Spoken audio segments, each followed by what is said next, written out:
Hello everyone, कसे आहात तुम्ही सगळे? आय होप तुम्ही सगळेजण व्यवस्थित असाल, एन्जॉय करत असाल, खात पित असाल आणि मी देखील तुमच्यासारखीच व्यवस्थित आहे, एन्जॉय करते आणि खाते पिते. तर इथे चालली आहे माझी सकाळी सकाळी डब्बा बनवायची तयारी आणि आज डब्याला आहे कोबीची भाजी आणि चपाती. कोबीची भाजी करण्यासाठी मी यात टाकली आहे मोहरी, कढीपत्ता आणि कांदा आणि सोबतच टाकली हिरवी मिरची.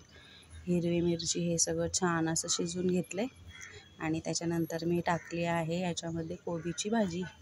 कोबीची भाजी टाकायच्या आधी त्याच्यामध्ये डाळ भिजत ठेवली होती हरभऱ्याची, ती टाकायची आहे, टोमॅटो टाकायचा आहे आणि मीठ टाकायचं आहे, हळद टाकायचं आहे आणि मग टाकायची आहे कोबीची भाजी.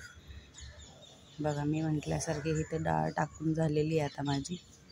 ही डाळ पण वाफेतच शिजवायची. खूप गाळ नसते कोबीच्या भाजीतली हरभऱ्याची डाळ, अशी जेवढी शिजल तेवढी शिजल, हाताने तुटली की बस. आणि मग त्याच्यानंतर आपण असं छान परतून घ्यायचं आहे, हे सगळं मिश्रण परतून घ्यायचं आहे आणि त्यानंतर आपण याच्यामध्ये टाकून द्यायचं आहे कोबी जो चिरून ठेवला होता तो. बऱ्याच दिवसांनी करत होते ना स्वयंपाक मी सकाळी, तर मला ना चपातीच लाटता येत नव्हती आणि माझं झालं होतं पीठ पातळ. कशा तरी केल्या आपल्या चपात्या, जशा जमतील तशा केल्या. बघा तुम्ही आता पुढे व्हिडिओमध्ये मी दाखवणार आहे मी कशा पद्धतीने चपात्या केल्यात त्या. जशा जमतील तशा करायच्या. छान झाली आहे कोबीची भाजी, बघू शकता तुम्ही कशी मस्त हलवून घ्यायची तिला आणि शिजवायला ठेवून द्यायची झाकण ठेवून तिला एका साईडला आणि आपल्या चपात्या घ्यायच्या करायला.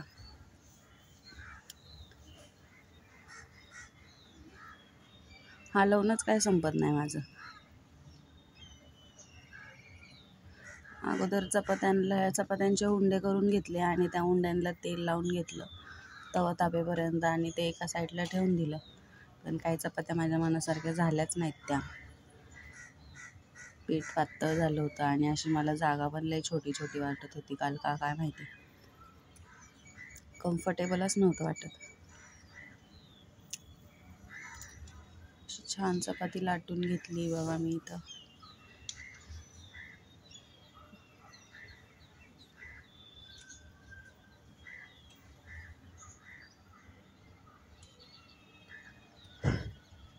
फुगली पण नाही चपाती माझी आज, नाही तर फुगते छान.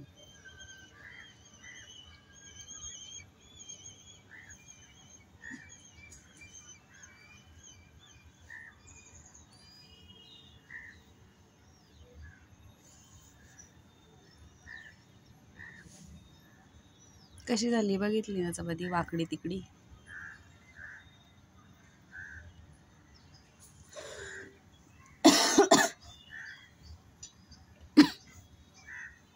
चला मंडळी, भेटूया नेक्स्ट व्हिडिओमध्ये. तोपर्यंत बाय.